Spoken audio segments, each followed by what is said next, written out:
Naresh Meena jail से निकलकर RLD के टिकट पर क्या धमाल मचा सकते हैं? ये सवाल प्रदेश की सियासत में लगातार चर्चा का विषय बना हुआ है। दरअसल राजस्थान की अंता सीट पर उपचुनाव की रेस में सबसे बड़ा नाम घूम रहा है नरेश मीणा का।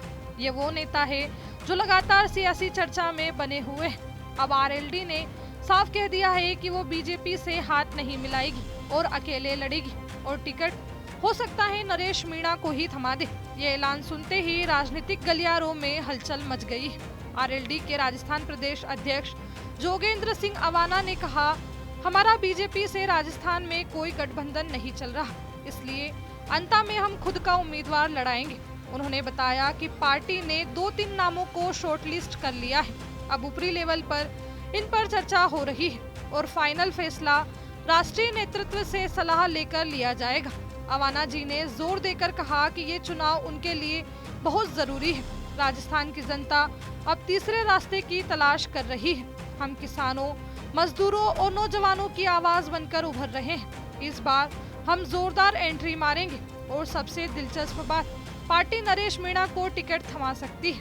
अवाना ने खुलासा किया कि नरेश मीणा से बातचीत चल रही है। उनका इलाके में अच्छा दमखम है, जनता से कनेक्शन मजबूत है। अगर सब ठीक रहा तो वो आरएलडी के टिकट पर लड़ सकते हैं। नरेश मीणा का नाम सुनकर तो लोकल पॉलिटिक्स में बहस छिड़ गई है। दरअसल पिछले कुछ महीनों से आरएलडी राजस्थान में अपनी जड़ें मजबूत करने में जुटा है। राष्ट्रीय अध्यक्ष जयंत चौधरी के इशारे पर पार्टी ने 7 संभागों में टीमें बनाने का काम शुरू किया है। जयपुर में हाल ही में शहर अध्यक्ष की नियुक्ति हुई और अब ये उपचुनाव उनके लिए संगठन को पावरफुल बनाने का मौका लग रहा है।